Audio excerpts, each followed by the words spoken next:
Thursday, D'Angelo will be updated on Saturday, and Jacob Evans on December the 3rd. So those are the dates that we said they'd be reevaluated. So just to save you guys time from asking him. Saving them time? Yeah, saving you time as well. One thing that Raymond didn't mention was Draymond Green. So is he going to play tonight? Or was Draymond's not playing tonight. I know they said the D'Angelo update is coming Saturday. Is he not coming on the road trip at all, or are you guys planning to travel him? Do you know yet? I believe he's coming on the road trip. Okay. That's my understanding.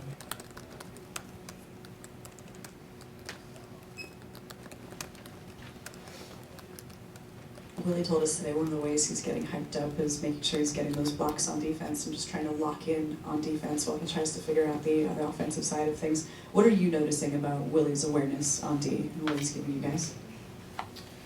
Well, he's got the size and the speed to be a really active, good defender. And when he's engaged at that level, it makes a huge difference for us. And, I think he's still getting comfortable.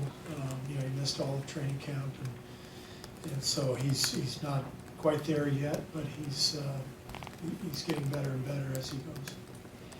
I'm sure it's mostly or partly out of necessity that Spellman is playing some 4 or maybe a lot of 4.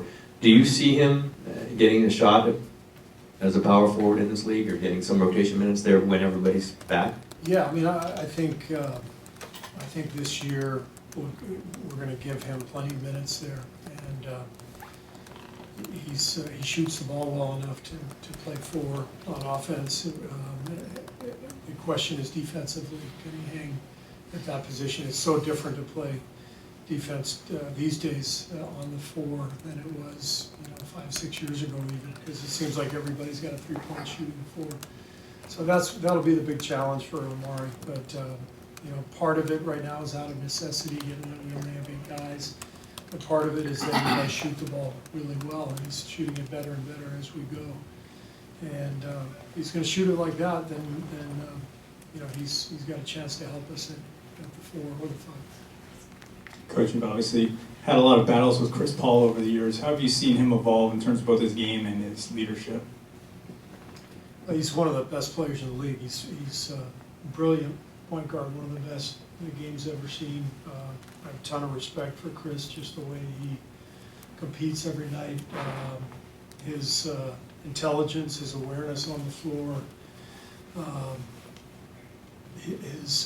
He seems like he's a step ahead of everybody on the court, and always been a big-time competitor. So he's a guy when you play against him, no matter where he is, he's one of the first guys on the scouting report that you're having to account for. Steve, when you play zone, is it a byproduct of the injuries and a limited roster, or does that suit your personnel? I mean, you've gone to that quite often in this stretch. We played more zone this year than we have in the past. Some of it is the injuries, and some of it is just experimental, just to see what it looks like for us. We haven't played much zone here in the last 5 years, but it's it can be a good way to disrupt the other team. Just change the look, change the rhythm of the game a little bit. So we'll experiment with that, and we'll continue to do so. Steve, going back to Willie Cauley-Stein, in his interview this morning, he was talking about how much admiration he has for Steven Adams. Is their matchup kind of an old school center matchup, or is it more of today's game? No, I would say it's more of an old school matchup. They're both more traditional centers for sure, and it's it's two really big guys down there, and Steven's got the bulk to go with it. Willie's more slender and more of a gazelle. Runs the floor unbelievably well, but they're both. They both could have played in any era, that's for sure. Steve, you guys are sharply down in 3-point takes, 3-point makes. Obviously, Steph and Klay being out is a big part of that. But has that influenced how you coach this roster? Is it a product of you guys doing something different, or is it just the roster that you have right now just doesn't shoot as many threes? It's basically the personnel. So we've tweaked some things. offensively, and we're trying to put guys in the best position for them to score, and we're experimenting with some things.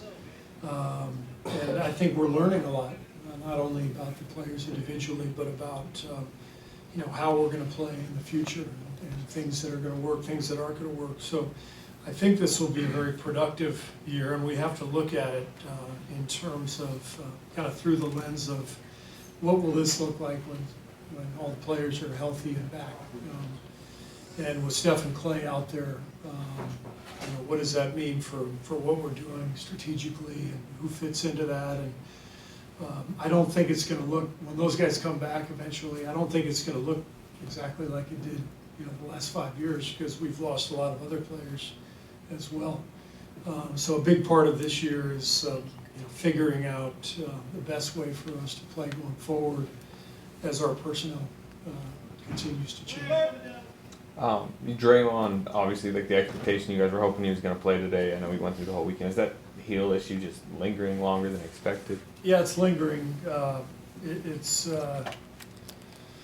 It doesn't seem like it's going to be anything that goes on for too long, but it's also not something we want to aggravate and then keep him out for a long period of time. So we just felt more comfortable giving him another couple of days.